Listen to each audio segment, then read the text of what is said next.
सभी किसान बड़ी मेहनत से खेतों में अन्न धन उगाते हैं, लेकिन एक किसान अपने खेतों पर आने के बाद और उसकी देखभाल करता था। उसकी फसल खराब हो जाती थी, कभी तो सूखा पड़ जाता, कभी बाढ़ आ जाती, कभी तेज धूप, कभी आंधी तूफान, कोई ना कोई कारण से उसकी फसल खराब हो जाती। एक दिन किसान किसी पेड़ के नीचे बैठकर अपनी खेतों में बर्बाद हुई फसल को देख रहा था। तभी किसान को गुस्सा आया और आसमान की तरफ देखकर ईश्वर से कहा कि मालिक, लोग तुझे महान मानते हैं, सर्वशक्ति ज्ञानी मानते हैं, सबसे बड़ा मानते हैं, आप सबको जानते हैं, लेकिन मुझे ऐसा लगता है आपको कुछ भी नहीं पता। मुझे यह लगता है कि आपको तो यह भी नहीं पता है कि फसल कैसे होती है। अगर आप यह जानते होते तो हर समय बाढ़, आंधी और सुखाड़ जैसी करते रहते हैं। आप नहीं जानते कि कितना नुकसान उठाना पड़ रहा है। हम किसानों के अपने हाथों में यह शक्ति होती तो जैसा मैं चाहूं वैसा मौसम को करता, फिर आप देखता मैं फसल को कितने अच्छे तरीके से उगाता। तभी उतने में ऊपर आसमान से आवाज आई, मैं तुझे शक्ति देता हूँ, आज से तू जैसा चाहे वैसा मौसम करके अपनी फसलों की रक्षा कर उगा सकता है। एक दो दिन गुजरने के बाद किसान ने फिर से अपने खेत में गेहूं की खेती उगाई। किसान के पास तो शक्ति मिल गई थी, वह जैसा चाहे वैसा मौसम कर खेती करता था। ईश्वर ने किसान को ताकत दे दिए हैं। किसान ने आंधी तूफान बाढ़ सब कुछ भी उसने अपने खेतों पर आने नहीं दिया।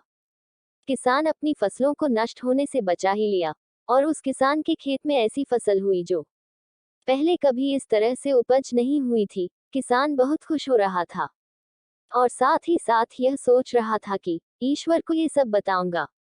एक दिन, इसे कहते हैं शक्ति का इस्तेमाल, कुछ दिन गुजरने के बाद फसल काटने के लिए तैयार हो गई। किसान बहुत खुश के साथ फसल को काटने लगा, लेकिन जैसे ही उसकी नजर बालियां पर पड़ी, हैरान हो गया, क्योंकि उन बालियों में गेहूं के दाने ही नहीं थे। क्योंकि एक भी बाली के अंदर गेहूं का दाना नहीं था, सारी बालियां अंदर से खाली थी। वह किसान बहुत परेशान हो गया और फिर से ईश्वर को पुकारने लगा। किसान जोर जोर से चिल्लाते हुए यह कह रहा था कि शायद तूने मुझे कोई सजा दिया है प्रभु। तभी ऊपर आसमान से आवाज आई कि मैं तुम्हें कोई सजा नहीं दिए, इसकी जिम्मेदार तो तुम खुद हो।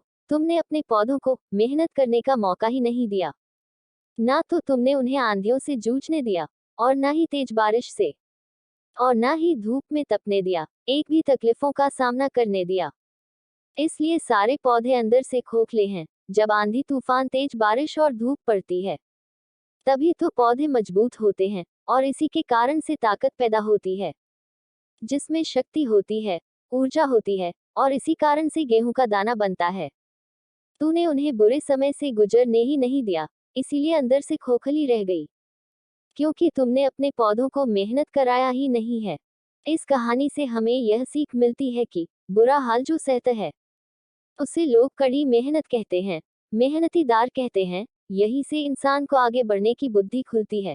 तो जब भी आपको ऐसा लगे कि आपकी जिंदगी में तकलीफ है, बहुत ज्यादा परेशानी है, और आपकी किस्मत खराब है, तब खुश हो जाए कि ईश्वर ने यह सारी तकलीफ हमारे ही लाइफ में क्यों दिया है, क्योंकि उसे पता है कि आप इन सब को पार करके आगे निकल सकते हैं। और जरा सोच कर देखिए, अगर आपकी जिंदगी में कोई परेशानी ही ना हो, कोई मेहनत ना हो, तब जिंदगी जीने का मजा ही नहीं आता है।